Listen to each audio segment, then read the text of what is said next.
Mix by AG recording studio.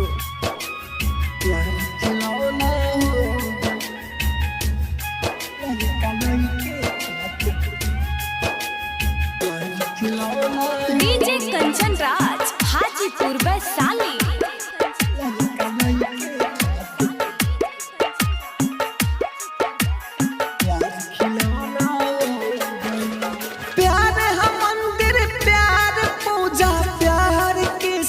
Radha प्यार बिना दुनिया तो लागे आधा आधा।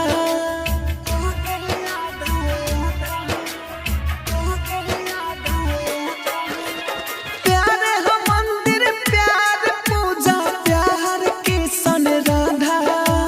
बहुत फैशन ऐसन प्यार के नाम घिनौना हो गइल।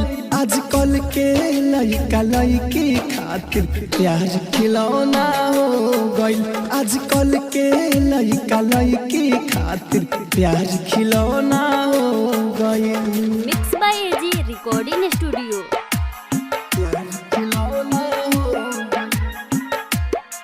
लइका लइकी खातिर प्यार खिलौना हो गइल। डीजे कंचन राज हाजीपुर वैशाली।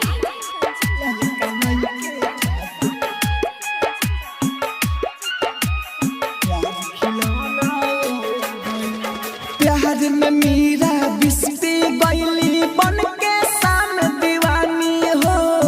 चुमा चाटी से शुरू अब होता प्रेम कहानी हो।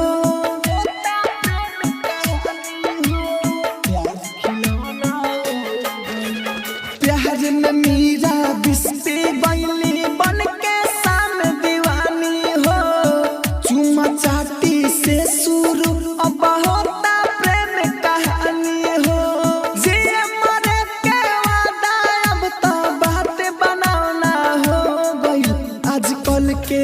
लइका लइकी खातिर प्यार खिलौना हो गइल। आजकल के लइका लइकी खातिर प्यार खिलौना हो गइल। आप सुन रहे हैं एजी एंटरटेनमेंट की धमाकेदार प्रस्तुति।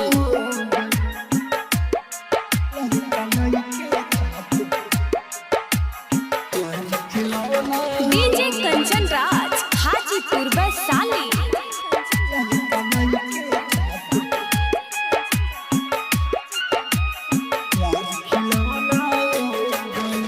प्यार में लैला पागल भइली मजनू भइले दीवाना हो। अब के लइका लइकी सन के शरम न बाचरवाना हो।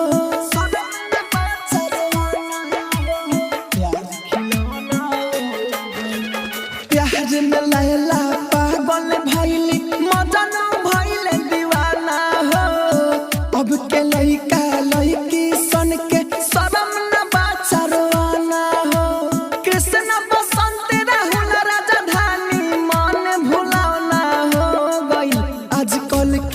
लइका लइकी खातिर प्यार खिलौना हो गइल। आजकल के लइका लइकी खातिर प्यार खिलौना हो गइल। रिकॉर्डिंग स्टूडियो रोशनपुर सपहा।